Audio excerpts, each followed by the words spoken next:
দাঁড়াইছেন। দাঁড়ায় নবীজির রওজার গেটের সামনে দাঁড়ায়া আওয়াজ দিচ্ছেন, আসসালাতু ওয়াসসালামু আলাইকা ইয়া রাসূলুল্লাহ, আসসালাতু কাইমুন। ওগো প্যারা নবী, আপনার উপরে আল্লাহর পক্ষ থেকে শান্তি রহমত নাজিল হোক। আমি বেলাল আপনাকে সালাম দিচ্ছি। আসসালাতু কাইমুন, নামাজের সময় হয়ে গেছে। ভিতর থেকে আল্লাহর নবীর কোনো আওয়াজ আসে নাই। মহিলার কণ্ঠে নবীজির স্ত্রী আয়েশা রাদিয়াল্লাহু তাআলা আনহা ভিতর থেকে আওয়াজ দিলেন, ও বিলাল, তুমি যে বলছো আসসালাতু কাইমুন, বেলাল রে, তোমার রাসূল আমার রাসূল, ওয়াল রাসূলু নাইমুন। ও বেলাল, তোমার নবী আমার নবী, আল্লাহর নবী তো ঘুমাইতেছেন। বেলাল, তুমি তো এই কথা জানো, নবীরা ঘুমাইলে কিন্তু তাদেরকে ডাক দেওয়া যায় না। বেলাল রে, তুমি যে বললে আসসালাতু কাইমুন, নামাজের সময় হয়ে গেছে। বেলাল রে, ওয়ার রাসূলু নাইমুন, আল্লাহর নবী তো ঘুমাইতেছে, ডাক দেওয়া যাবে না। বেলাল নিরুপায় হয়ে গেলেন, চুপ করে দাঁড়ায় আছেন। ওইদিকে সাহাবীরা মিল্লা, সবাই মিল্লা পাঠাইছে। এখন যদি নবীরে ডাইকে নিয়ে যাইতে না পারেন তাহলে কি হবে? চুপ করে দাঁড়ায় আছেন। হঠাৎ করে বেলালের মুখ দিয়ে বের হয়ে গেছে, আয়েশা গো, তুমি যে বললা, আমি বলছি না আমাদের সময় হয়েছে, তুমি বললা ওর রাসূলু নাইমুন, আল্লাহর নবী ঘুমাইতেছেন। আয়েশা গো, তুমি কি কথা জানো না? আসসালাতু খায়রুম মিনান নাওম, ঘুম থেকে নামাজ ভালো, ঘুম থেকে নামাজ ভালো। কথাটা বলছে, বলার পরে বেলালের মাথায় হুশ চলে আসে। হায়রে, নামাজ তো আমার জন্য ভালো, আয়েশার জন্য ভালো, আবু বকরের জন্য ঘুম থেকে নামাজ ভালো, কিন্তু আল্লাহর নবীর জন্য তো ঘুম থেকে নামাজ ভালো না। কারণ নবীরা ঘুমাইলে কিন্তু উযু ভাঙে না। সুবহানাল্লাহ বলেন না? নবীরা ঘুমাইলে কি হয় না? উযু। বেলাল চিন্তা করে গেলেন, আমি কথাটা নবীজির সামনে বললাম তা কি, আসসালাতু খায়রুম মিনান নাওম, ঘুমের চেয়ে নামাজ ভালো, এটা তো নবীর জন্য না, এটা আমার জন্য, বেলালের জন্য, এটা আবু বকরের জন্য, এটা আয়েশার জন্য, এটা তো উম্মতের জন্য, সাহাবীদের জন্য। নবীর জন্য তো নামাজ থেকে, ঘুম থেকে নামাজ উত্তম হতে পারে না। এই কথা বলার পরে বেলালের ভিতরে ভয় ঢুকে গেছে। ও নিচ্ছে কিন্তু বইলে পালাইছেন, ভয়ে কাঁপতে কাঁপতে তরতর কইরা মসজিদে নববীতে আসছেন। আসার পরে সাহাবীরা জিজ্ঞাসা করেন, আইনা রাসূলুল্লাহ সাল্লাল্লাহু আলাইহি ওয়াসাল্লাম, ও বেলাল, আর দুনিয়াবি কাজ থেকে ফারিগ করে আরামের বিছানা, রাস্তাঘাট, দোকানপাট থেকে অবসর করে আল্লাহ তাআলার দেওয়া জীবন আল্লাহ তাআলার রাস্তায় পরিচালনার জন্যে আমাদের যে পাথেয় দরকার, যে হাতিয়ার দরকার, সেই হাতিয়ার সংগ্রহ করার উদ্দেশ্যে আজকের আয়োজিত চরটেঙ্গাবর উত্তরপাড়া জামি মসজিদ ও যুব সমাজ এবং প্রবাসীদের উদ্যোগে বার্ষিক তাফসীরুল কোরআন মাহফিলে আল্লাহ তাআলা আপনি আমাদেরকে আসার বসার, কোরআন ও হাদিস থেকে কিছু বলার এবং শোনার তৌফিক দান করেছেন। এই জন্য আমরা প্রত্যেকে অন্তরস্থল থেকে লফজে শুকুর, কালিমাতু শুকুর আদায় করে উচ্চ আওয়াজে একসাথে সমস্বরে বলি আলহামদুলিল্লাহ। আল্লাহ তাআলার মেহেরবানিতে আপনারা সেই সন্ধ্যা রাত্র থেকে এ পর্যন্ত উলামা হযরতের জবান থেকে অত্যন্ত গুরুত্বপূর্ণ আলোচনা শুনছেন। সর্বশেষ অধিবেশনে আমি নগণ্য আপনাদের সামনে উপস্থিত হয়েছি। আপনাদেরকে কিছু আলোচনা শোনানোর উদ্দেশ্যে মহান আল্লাহ তাআলা পবিত্র কালামুল্লাহ শরীফে একজন আচানক বালক, আচমকা আশ্চর্যজনক এক বালক, যার বয়স ছিল মাত্র একদিন, তার মার সম্পর্কে এবং নিজের সম্পর্কে তখনকার সময়ের হাজারো মানুষের হাজারো প্রশ্নের উত্তরে, যে প্রশ্নের উত্তর ওই সময় না দিলে আজও পর্যন্ত আপনি আমার ভিতরে খটকা থাকত, প্রশ্ন থাকত, একবারে আনেওয়ালা কিয়ামত পর্যন্ত যত মানুষ আগমন করবে তাদের মনে ওনার নিজের সম্পর্কে এবং নিজের মায়ের সম্পর্কে যত প্রশ্ন হতে পারে সমস্ত প্রশ্নের উত্তর দিয়ে একদিনের বাচ্চা একটা ভাষণ দিয়েছিলেন। ওই ভাষণটা মহান আল্লাহ রব্বুল আলামিন পবিত্র কালামুল্লাহ শরীফের সূরাতুল মারিয়ামের মধ্যে উল্লেখ করেছেন। সে আচানক বালকের সেই চমকপ্রদ কিয়ামত পর্যন্ত মানুষের অগ্রিম প্রশ্নের জবাবে যে ভাষণটা দিয়েছিলেন, আমি সেই ভাষণটা আপনাদের সামনে উপস্থাপন করার লক্ষ্যে ওনার ভাষণ এবং ওনার পরিচয় আল্লাহ যা কোরআনে উল্লেখ করেছেন, সাথে আরও দুইটো আয়াত আমি আপনাদের সামনে তেলাওয়াত করেছি। আমি আল্লাহ তাআলার কাছে তৌফিক কামনা করি, আল্লাহ তাআলা যেন আমাকে ইখলাস ও আমলের নিয়তে বলার তৌফিক দান করেন। আপনারা যারা এখানে বসে শুনতেছেন এবং যারা দূর দূরান্তে, বিশেষ করে আমাদের মা বোনরা যারা পর্দার আড়ালে শুনতেছেন, আপনারা যেন ইখলাস ও আমলের নিয়তে শুনতে পারেন। আল্লাহ তাআলার কাছে আমি অন্তরস্থল থেকে সেই দোয়া করি, আল্লাহ তাআলা আপনি আমাদেরকে সকলকেই বলার এবং শোনার ইখলাসের সাথে কবুল করুন, সকলে বলি আমিন। মুহতারাম হাজিরিন, আপনাদের কাছে আচানক লাগে কি লাগে না আমার জানা নাই, কিন্তু আমার কাছে খুব অদ্ভুত লাগে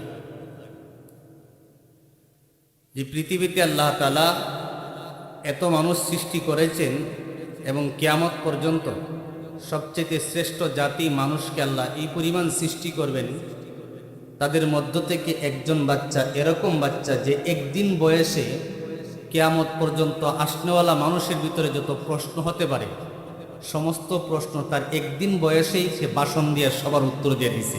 সেই ঘটনা কি আপনাদের কাছে আশ্চর্য নাকি স্বাভাবিক?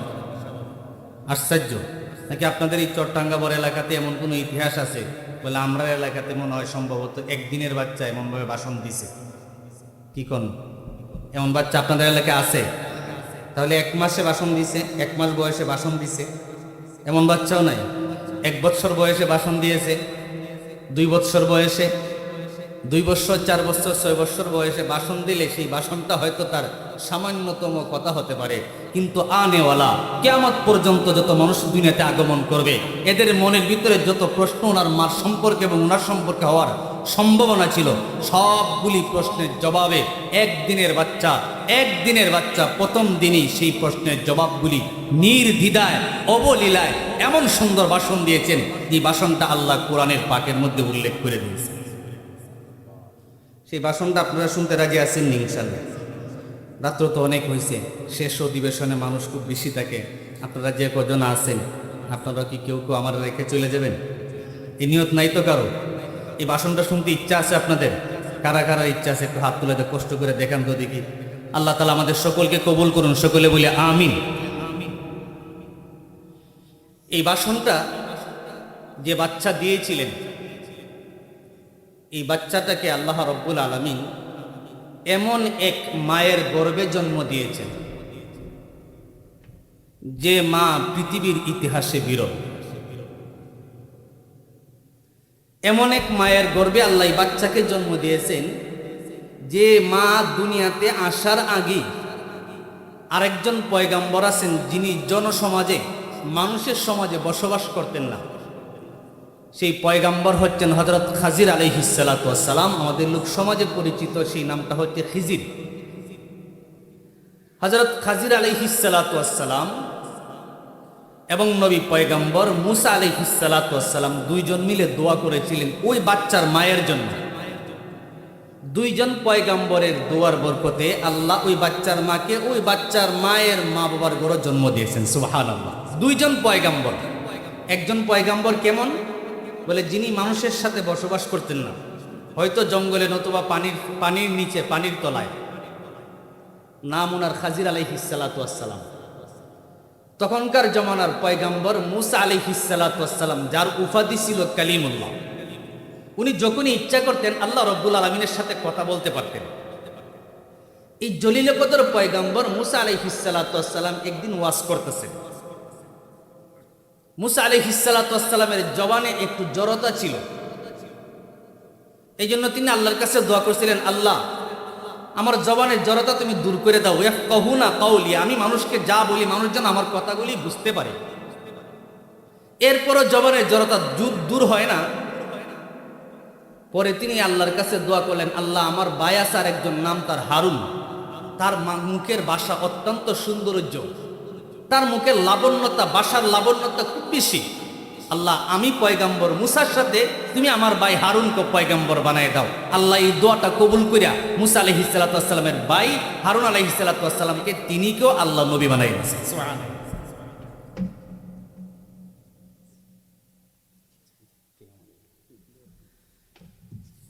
মুসা আলাইহিস সালাতু ওয়াস সালাম যেহেতু জবানে জড়তা, একদিন ওয়াজ করতে বসছেন।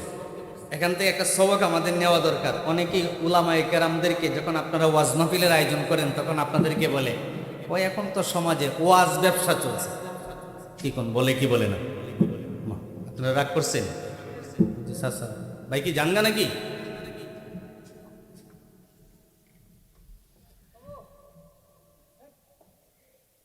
মুসা আলাইহিস সালাতু ওয়াস সালাম তিনি ওয়াজ করতে বসছেন তার জাতি বনি ইসরাইলকে, কওমকে সবাইয়ের সামনে নিয়ে বৈশা যখন ওনার কাছে প্রেরিত দিনকে তিনি বুঝাইতেছিলেন, হঠাৎ করে মাঝখান থেকে একজন দাঁড়ায় পড়ছে।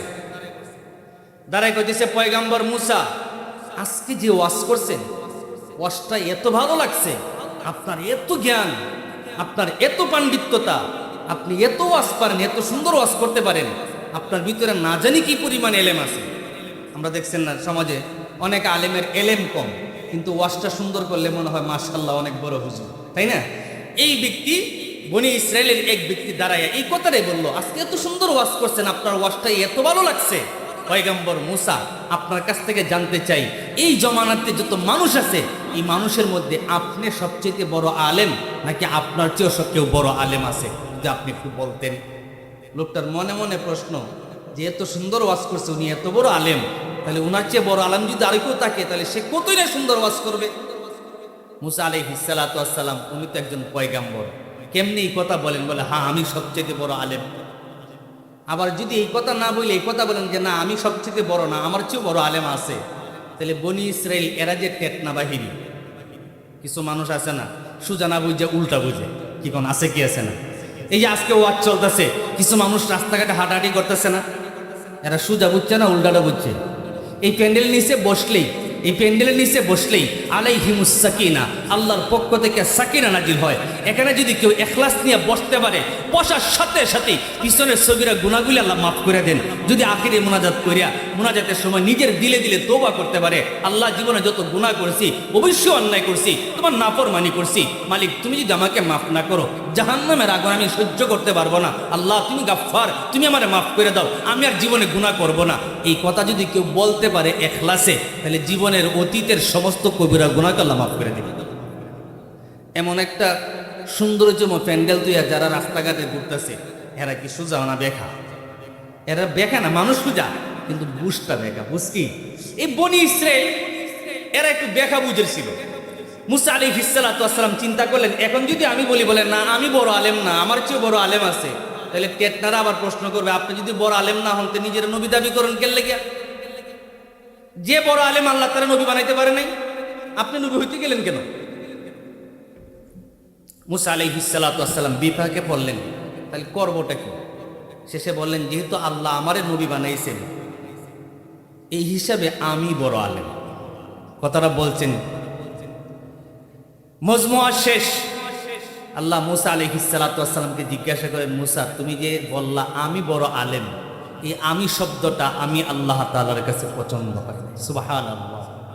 আমরা কি মনে করি আপনি আমাদের গ্রামের টাকা দিয়া রাস্তা বানাইয়া এরপরে নেতা সাহেবের নেম প্লেট লাগাই দেয়, বুঝাইতে চায় রাস্তাটা আমিই করছি। মা কথা বলেন না, কি বুঝাইতে চায়? রাস্তাটা আমিই করছি। পৃথিবীর শ্রেষ্ঠতা আমির, শ্রেষ্ঠ গড়, যেই গড়ের দিকে তাকায়া একবার যদি বান্দারা তাকাইতে পারে, যতক্ষণ তাকায় থাকবে ততক্ষণ পর্যন্ত তার উপর রহমত নাজিল হইতে থাকে। একবার যদি সেই গড়ের দিকে তাকায়া যেই দোয়া করবে সেই দোয়া আল্লাহ কবুল করেন। এমন এক শ্রেষ্ঠ গড়, যেই গড়ের চতুর্পাশে 7টা চক্কর দিয়া তওয়াফ করতে পারলে মায়ের গর্ভ থেকে জন্ম নেওয়ার সময় সন্তানের আমল নামায় যেমন কোনো গুনাহ থাকে না, ওই গড়কে 7 চক্কর দিয়া একবার তওয়াফ করতে পারলে আল্লাহ তার জীবনের সমস্ত গুনাহ মাফ কইরা তার জীবনটাকে একজন নবজাতক বাচ্চার মতো বানায় দেন। এমন একটা দামি ঘর বাপ্পু দুইজনে মিলে বানাইছেন, মিস্ত্রি খলিলুল্লাহ ইব্রাহিম আলাইহিস সালাতু ওয়াস সালাম, তিনি নিজে মেস্তর সন্তান ইসমাইল জাবিহুল্লাহ, সে হচ্ছে যুগালি। বাপ বেটা দুইজনে আল্লাহর ঘর বানাইছে। কার ঘর? রাস্তা বানাইলে চলবে কে? জনগণরা। ভালোটাও চলবে, খারাপটাও চলবে, গরুও যাবে, ছাগলও যাবে, কুত্তাও যাবে, ঠিক আছে না?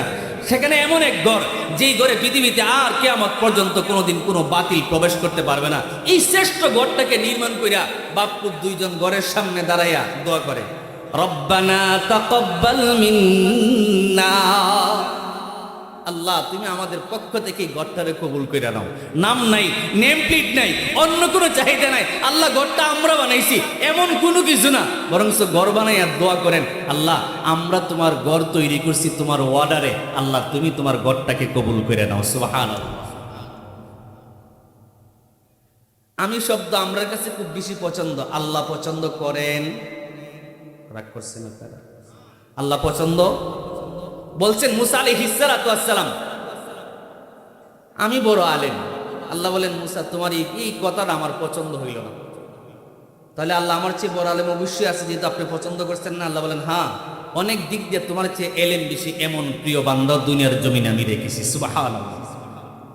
মুসা আলাইহিস সালাতু ওয়াস সালাম এলেম শিক্ষার আগ্রহ কেমন, সঙ্গে সঙ্গে আবদার করলেন, মালিক আমি একটু দেখতে চাই, ওই লোকের সান্নিধ্যে আমি একটু যাইতে চাই, তার কাছ থেকে এলেম শিখতে চাই, যার অনেক দিক দিয়ে আমার চেয়েও জ্ঞান বেশি আছে, আমি তারে দেখতে চাই। আমি পুরা ঘটনা বলবো না, আমি যেটা বলতেছি এটা বানানো কোনো কিচ্ছা না। এই ঘটনাটা আল্লাহ রাব্বুল আলামিন সূরাতুল কাহাফের মধ্যে, কোরআন শরীফের সূরাতুল কাহাফের মধ্যে 15তম পারায় আল্লাহ ঘটনা উল্লেখ করেছে। আমি ঘটনা বলবো না, শুধু এখানে থেকে ওই যে দুইজন মিলে দোয়া করছিলেন ওই বাচ্চার মায়ের জন্য, ওই কথাটা বলতে চাচ্ছি। আল্লাহ বলেন, এমন এক বান্দা আছে মাজমা আল বাহরাইনে, দুই নদীর মাঝখানে থাকে।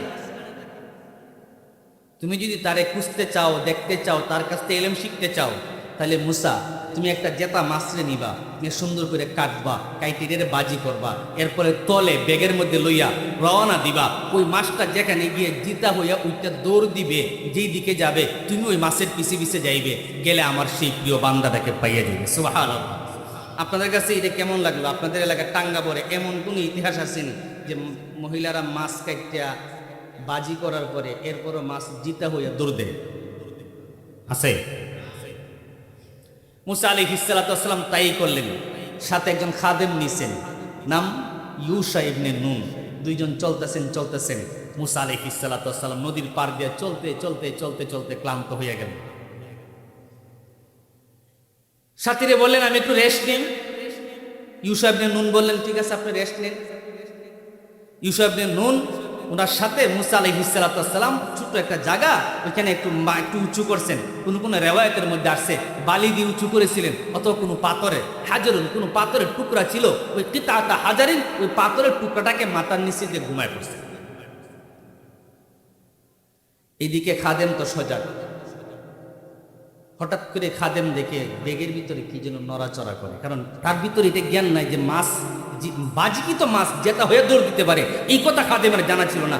যখন দেখছে বেগের ভিতরে নড়াচড়া করে, এই বেগে তো নড়াচড়া করার মতন কোনো কিছু নাই, তো নড়াচড়া করে কি? যেই মার তো বেগের মুখটা খুলছে, খোলার সাথে সাথে ওই নদীর ভিতরে ওই বাজিকি তো মাছটা দৌড় দিয়ে ঢুকে পড়ছে। সুবহানাল্লাহ বলবেন না? একটু জোরে বলেন। ঘুম আসছে আপনাদের? খারাপ লাগতেছে? বাজিকি তো মাছ যখন দৌড় দিচ্ছে, উনার মাথা তো সর্বনাশ। আল্লাহর পয়গাম্বর মুসা আলাইহিস সালাতু ওয়াস সালাম মাছের বাজি করে আনছেন হয়তো খাওয়ার জন্য। যখন মাছ উঠে দৌড় দিছে, তাহলে নবীর তো ডাক দিয়ে বলা দরকার, ইয়া রাসূলুল্লাহ আপনার মাছ, হে নবী মুসা আপনার মাছ কিন্তু চলে গেছে। গিয়ে দেখেন আল্লাহর পয়গাম্বর মুসা আলাইহিস সালাতু ওয়াস সালাম ঘুমাইতেছে। নবীরা তো ঘুমাইলে ডাক দেওয়া যায় না। নবীরা ঘুমাইলে, কথা বলেন না, নবীরা ঘুমাইলে ডাক দেওয়া যায় না। মাসালা বুঝেন, ভালো করে বুঝেন। নবীরা ঘুমাইলে ডাক দেওয়া, এই বিধান আমাদের নবীরও ছিল। আপনারা জানেন না, আমাদের নবী মুহাম্মদুর রাসূলুল্লাহ সাল্লাল্লাহু আলাইহি ওয়াসাল্লাম একদিন রাত্রে ঘুমাইতেছেন, ফজরের টাইম হয়েছে। বেলাল রাদিয়াল্লাহু তাআলা সহ অনেক সাহাবীরা সবাই মসজিদে জড়ো হয়েছেন ফজরের নামাজ পড়বেন। ফজরের নামাজ যায় অবস্থা, কিন্তু নবী যে আসতেছেন না, নামাজ পড়াইতেছেন না। কিন্তু কোনো বাপের বেটার ক্ষমতা ছিল না যে নবীর দুনিয়াতে রাইকে নবীর অনুমতি ছাড়া দাঁড়াইয়া সামনে দাঁড়াই ইমামতি করবে, এই ক্ষমতা কারো ছিল না। আবু বকর সেখানে আছেন, ওমর সেখানে আছেন, উসমানও আছেন, আলীও আছেন, বয়োজ্যেষ্ঠ সাহাবী জাফর রাদিয়াল্লাহু তাআলা আনহু তিনিও আছেন, বয়োজ্যেষ্ঠ সাহাবী আবু যর গেফারির মতন সাহাবী উনিও আছেন, কিন্তু কারো সাহস হচ্ছে না নবীজির জীবিত রাইকা নবীরে রাইকা সামনে গিয়ে ইমামতি করবেন, এই সাহসটা কারো নাই। আবু বকর উমর রাদিয়াল্লাহু তাআলা পরামর্শ কইরা দেখলেন নামাজের টাইম যায় অবস্থা, কিছুক্ষণ পরেই যদি সুবে সাদিক হয়ে যায়, সূর্য উঠে যায়, তাহলে ফজরের নামাজের সময় শেষ হয়ে যাবে। এখন নবীজি না আসলে ইমামতি করা যাবে না, নামাজটা কেমনে পড়বেন? সবাই মিলে পরামর্শতে বসলেন, বসে সিদ্ধান্ত করলেন, বেলাল তুমি যেহেতু নবীজির মুয়াজ্জিন মানে কি নামাজের জন্য ডাকা, নবীজি তো আসতেছেন না, হয়তো বেখেলে ঘুমায় পড়ছেন, তুমি একটু নবীজির হুজরার কাছে যাও, গিয়া নবীরে ডাক দিয়ে বলে আসো, ইয়া রাসূলুল্লাহ নামাজের সময় হয়ে গেছে, এই কথা বলে চলে আসবা। সবাই মুরব্বিরা মিলে সিদ্ধান্ত নিছে, বিল্লাল রাদিয়াল্লাহু তাআলা আনহু যাইতে রাজি না, কিন্তু সবাই যেহেতু সিদ্ধান্ত নিছে, না গিয়ে তো উপায় নাই, চললেন গেলেন নবীজির রওজার হুজরার সামনে দাঁড়াইলেন। দাঁড়ানোর পর দেখলেন বাবুল মুগলাকুন, নবীজির দরওয়াজাটা বন্ধ লাগানো। কেমনে ডাক দিবেন? বেলার সামনে দাঁড়াইছেন, দাঁড়ায় নবীজির রওজার গেটের সামনে দাঁড়ায়া আওয়াজ দিচ্ছেন, আসসালাতু ওয়াসসালামু আলাইকা ইয়া রাসূলুল্লাহ, আসসালাতু কাইমুন। ওগো প্যারা নবী, আপনার উপরে আল্লাহর পক্ষ থেকে শান্তি রহমত নাজিল হোক, আমি বেলাল আপনাকে সালাম দিচ্ছি, আসসালাতু কাইমুন, নামাজের সময় হয়ে গেছে। ভিতর থেকে আল্লাহর নবীর কোনো আওয়াজ আসে নাই, মহিলার কণ্ঠে নবীজির স্ত্রী আয়েশা রাদিয়াল্লাহু তাআলা আনহা ভিতর থেকে আওয়াজ দিলেন, ও বিলাল তুমি যে বলছো আসসালাতু কাইমুন, বেলাল রে তোমার রাসূল আমার রাসূল ওয়ার রাসূলু নাইমুন, ও বেলাল তোমার নবী আমার নবী, আল্লাহর নবী তো ঘুমাইতেছেন। বেলাল তুমি তো এই কথা জানো, নবীরা ঘুমাইলে কিন্তু তাদেরকে ডাক দেওয়া যায় না। বেলাল রে তুমি যে বললে আসসালাতু কাইমুন, নামাজের সময় হয়ে গেছে, বেলাল রে ওয়ার রাসূলু নাইমুন, আল্লাহর নবী তো ঘুমাইতেছে, ডাক দেওয়া যাবে না। বেলাল নিরুপায় হয়ে গেলেন, চুপ করে দাঁড়ায় আছেন। ওইদিকে সাহাবীরা মিল্লা সবাই মিল্লা পাঠাইছে, এখন যদি নবীরে ডাইকে নিয়ে যাইতে না পারেন তাহলে কি হবে? চুপ করে দাঁড়ায় আছেন। হঠাৎ করে বেলালের মুখ দিয়ে বের হয়ে গেছে, আয়েশা গো তুমি যে বললা, আমি বলছি নামাজের সময় হয়েছে, তুমি বললা ওর রাসূলু নাইমুন, আল্লাহর নবী ঘুমাইতেছেন। আয়েশা গো তুমি কি কথা জানো না? আসসালাতু খায়রুম মিনান নাওম, ঘুম থেকে নামাজ ভালো, ঘুম থেকে নামাজ ভালো। কথাটা বলছে, বলার পরে বেলালের মাথায় হুশ চলে আসছে, হায়রে নামাজ তো আমার জন্য ভালো, আয়েশার জন্য ভালো, আবু বকরের জন্য ঘুম থেকে নামাজ ভালো, কিন্তু আল্লাহর নবীর জন্য তো ঘুম থেকে নামাজ ভালো না, কারণ নবীরা ঘুমাইলে কিন্তু ওযু ভাঙে না। সুবহানাল্লাহ বলেন, নবীরা ঘুমাইলে কি হয় না? ওযু। বেলাল চিন্তা করে গেলেন, আমি কথাটা নবীজির সামনে বললাম তা কি আসসালাতু খায়রুম মিনান নাওম, ঘুমের চেয়ে নামাজ ভালো, এটা তো নবীর জন্য না, এটা আমার জন্য, বেলালের জন্য, এটা আবু বকরের জন্য, এটা আয়েশার জন্য, এটা তো উম্মতের জন্য, সাহাবীদের জন্য। নবীর জন্য তো নামাজ থেকে ঘুম থেকে নামাজ উত্তম হতে পারে না। এই কথা বলার পরে বেলালের ভিতরে ভয় ঢুকে গেছে, অনিচ্ছাকৃত বইলা পালাইছেন, ভয়ে কাঁপতে কাঁপতে তরতর কইরা মসজিদে নববীতে আসছেন। আসার পরে সাহাবীরা জিজ্ঞাসা করেন, আইনা রাসূলুল্লাহ সাল্লাল্লাহু আলাইহি ওয়াসাল্লাম, ও বেলাল। বেলাল চোখ দিয়ে পানি জড়াইতেছেন, কিচ্ছু বলেন না, চুপ করে দাঁড়ায় আছেন। সাহাবীরা তাকায় দেখেন আল্লাহর নবী হুজরাত থেকে বার হইয়া মসজিদের ভিতরে ঢুকে গেছেন, সুদা হাইতে মেহরাবে চলে গেছেন। ফজরের নামাজ পড়াইলেন, নামাজ পড়ানো শেষ, আসসালামু আলাইকুম ওয়া রাহমাতুল্লাহ, আসসালামু আলাইকুম ওয়া রাহমাতুল্লাহ, ডান দিকে সালাম ফিরাইছেন, বাম দিকে সালাম ফিরাইছেন। অন্যদিন সালাম ফিরাইয়া মুসল্লিদের দিকে সাহাবীদের দিকে দিক বুইরা নবীজি বৈশা হয়তো তাসবিহ আদায় করেন, নতুবা সাহাবীদেরকে দিন শিক্ষা দেন, কিন্তু আজকে ব্যতিক্রম, মাথাটা ঘুরাইয়া জিজ্ঞাসা করতেছেন, আইনা বিলাল, ও বিলাল তুমি কই? বেলালের ভয়টা একটু বেশি বাইরে গেছে। ওই যে বাক্য বলছিলাম আসসালাতু খায়রুম মিনান নাওম, নবীরে বইলা ফেলাইছি ঘুম থেকে নামাজ ভালো, ঘুম থেকে নামাজ উত্তম, এটা তো ভুল বলছি। বেলাল ভয়ে তরতর করে কাঁপা শুরু করছে। আল্লাহর নবী বলেন কুমিয়া বেলাল, বেলাল তুমি একটু দাঁড়াও। বেলাল দাঁড়াইছে, তরতর তরতর করে কাঁপতেছে। আল্লাহর নবী বলেন কুলিয়া বেলাল মা কুলতা, ও বেলাল তুমি একটু আগে কি বলছিলা আমার রোজার সামনে, আমার হুজরার দরওয়াজার সামনে দাঁড়ায় তুমি কি বলছিলা, কুল এখন আবার বলো। বেলাল চুপ করে দাঁড়ায় আছে, বলতে পারতেছে না, বলতে পারতেছে না।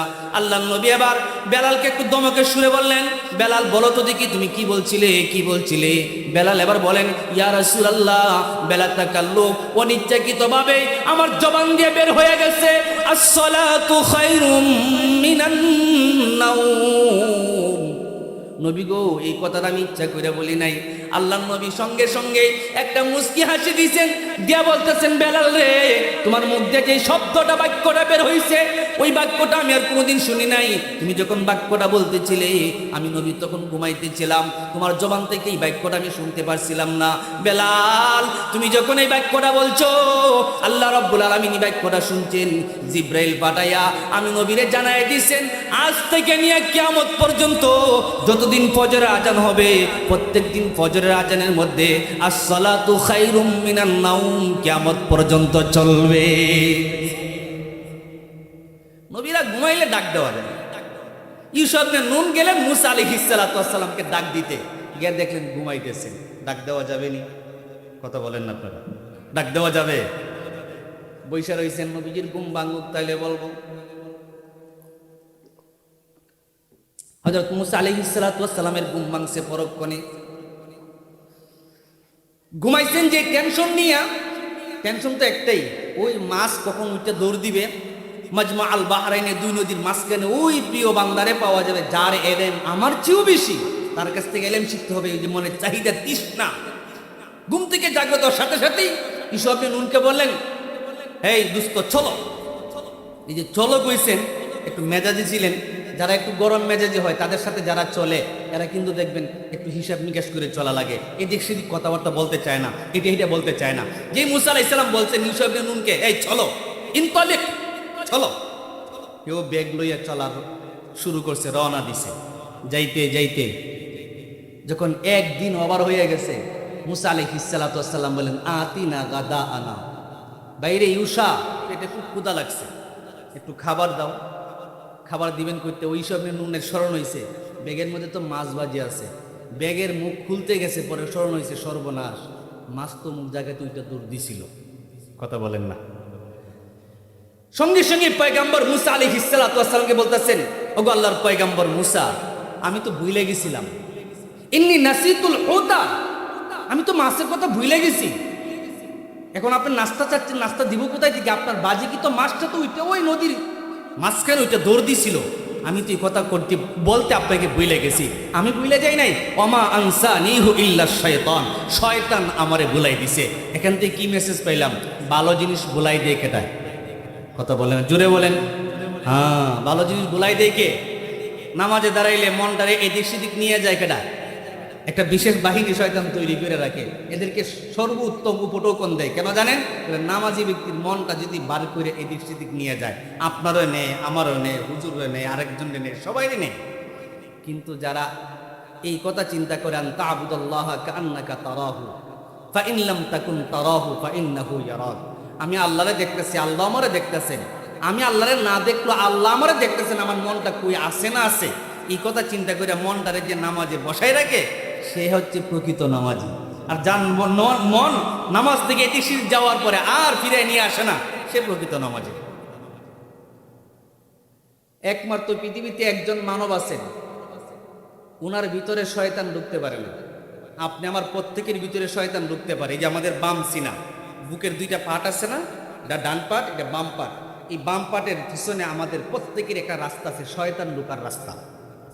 এই রাস্তা দিয়ে প্রত্যেকের ভিতরে, আপনার ভিতরে, আমার ভিতরে, বড় হুজুর, ছোট হুজুর, সবার ভিতরে ঢুকে কিন্তু একজন মানব তার ভিতর ঢুকতে পারে না। তিনি হচ্ছেন আপনি আমার পেয়ারা নবী, সাইয়্যিদুল মুরসালিন, খাতামুন নবিয়্যিন, শাফিউল মুজনাবিন, রাহমাতাল লিল আলামিন, মুহাম্মাদুর রাসূলুল্লাহ সাল্লাল্লাহু আলাইহি ওয়াসাল্লাম। হ্যাঁ, উনারা ঢুকতো। এই সিনাবরার পিছন দিয়ে রাস্তা ছিল, কিন্তু আল্লাহ মোহরের নবুয়তের মোহর মাইরা চিরতরে শয়তান ঢোকার রাস্তা বন্ধ করে দিয়েছেন। এই জন্য স্বপ্নে অমুক নবী, তমুক নবী, অমুক সাহাবী, অমুক বুজুর্গ সবাইরে দেখা যায়, নবীর স্বপ্নে সহজে দেখা যায় না, শয়তান দেখাইতে পারে না। আর নবীর যে স্বপ্ন দেখে ঈমান অবস্থায় তার কপাল খুলে যায়। সুবহানাল্লাহ। শয়তান বুলাই দেয়। তিনি বললেন আমি তো ভুলি নাই, আমার শয়তান বুলাই দিছে। এরপরে আবার ফিরে আসলেন, ওই মাঠ যেদিকে গেছে ওই দিকে যাওয়ার পর এক সুড়ঙ্গ রাস্তা পাইছেন, ওইদিকে ঢুকছেন পানির নিচে। ঢুকে দেখেন একজন বান্দা আব্দিনা, আল্লাহ কালামে পাকের মধ্যে বলছেন, তিনি সুন্দর করে পানির নিচে ঘুমাইতেছেন, মুখ ডাইকা শরীরের উপরে কাপড় দিয়া। মুসা আলাইহিস সালাতু ওয়াস সালাম তার কাছে গেলেন, সালাম দিলেন, আসসালামু আলাইকা ইয়া আব্দুল্লাহ, ও আল্লাহর বান্দা তোমার উপরে সালাম। লোকটা ঘুমাইতেছে, মাথার উপর থেকে কাপড়টা এখনো সরাই নাই। জিজ্ঞাসা করে মান আনা, কে রে তুমি? এখানে পানির নিচে তো কোনো মানুষ আসতে পারে না, এই জায়গাতে কেউ কোনো জনগণ আসার কথা না, তুমি কে মানুষ হিসেবে কে এখানে আগমন করছো? আশ্চর্য হয়ে গেছেন তিনি, এখনো মুখের উপর থেকে কাপড় সরান নাই। জিজ্ঞাসা করলেন মান আনা, কে তুমি, কে আসছো? মুসা আলাইহিস সালাতু ওয়াস সালাম বললেন আনা মুসা, আমি হইলাম মুসা। ওই ব্যক্তির এখনো কাপড় না সরাইয়া ভিতর থেকে বলতেছে হাল মুসা মিন বানি ইসরাঈল, তুমি কি বনি ইসরাইলের মুসা নাকি? উত্তরে বলেন নাম, আনা মুসা মিন বানি ইসরাঈলা, আমি বনি ইসরাইলের মুসাই আপনার কাছে আসছি। মুসা আলাইহিস সালাতু ওয়াস সালাম বুঝা বলাইছেন, ওই যে আল্লাহ বলছেন তার ভিতরে আমার থেকে এলেম অনেক বেশি, যে আমার জিন্দিগিতে কোনোদিন দেখে নাই, মাথার উপরে কাপড় দিয়ে চোখটা ডাইকা রাখছে, এখন আমারে দেখে নাই, নাদিকে বইলা ফেলাইছে তুমি কি বনি ইসরাইলের পয়গাম্বর মুসা কিনা? উঠলেন দুইজন, কথাবার্তা হইল, তিনি এলেম শিখতে চাইলেন, সমস্ত ঘটনা সব কিছু বললেন। তিনি শর্ত দিলেন আমি এলেম শিক্ষা দিতে পারি, তবে একটা শর্ত হয়েছে, আমার সাথে চলার ক্ষেত্রে আমি যা কিছু করব দেখবা, কিন্তু কোনো খেনমেনো কোনো কিছু, কোনো জিজ্ঞাসা করতে পারবা না, বলে এটা কেন করলেন, ওইটা কেন করলেন না, এরকম কিছু বলতে পারবা না। রাজি হয়েছেন, রওনা দিছেন। প্রথম একটা ঘটনা ঘটাইছেন, 2 নাম্বার একটা আচানক ঘটনা ঘটাইছেন, যেখান থেকে আমার মূল আলোচনার যেখান থেকে মূল আলোচনা শুরু হয়। এখানে কি আচানক ঘটনা? দুইজন চলতে লাগলেন, ফানতালাকা, দুইজন চলতেছেন, হঠাৎ করে তাকায় দেখেন রাস্তার পাশে ছোট একটা মাঠের মধ্যে 5 থেকে 7 বছরের অনেকগুলা বাচ্চা একসাথে খেলাধুলা করতেছে।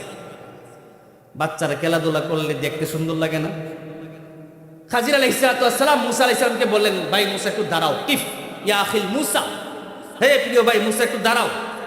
তিনি ভাবছেন বাচ্চারা যেহেতু খেলাধুলা করতেছে, মনে হয় উনার মনটা চাইছে একটু খেলাধুলা দেখতে, আচ্ছা তাহলে দেখি।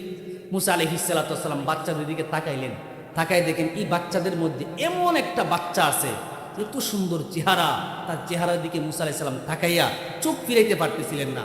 একবার চোখ ফিরান, আবার চোখটা ঘুরে উইচ্ছে বাচ্চার চেহারার দিকে চলে যায়। এত সুন্দর চেহারা, এই বাচ্চার এত সুন্দর চেহারা। মুহূর্তের ভিতরে খিজির আলাইহিস সালাম ওই বাচ্চাটাকে ডাক দিলেন, ইয়া গোলাম তাআল হিনা, এই বাচ্চারা তুমি আমার কাছে আসো। মুসা আলাইহিস সালাম কল্পনা করছেন, মনে হয় বাচ্চারা দেখতে অনেক সুন্দর লাগতেছে, খুব ভালো লাগতেছে, মনে হয় তার একটু আদর করবেন। যখন ওই খিজির আলাইহিস সালাম কাছে ডেকে আনছেন, আহা কি আচানক ঘটনা!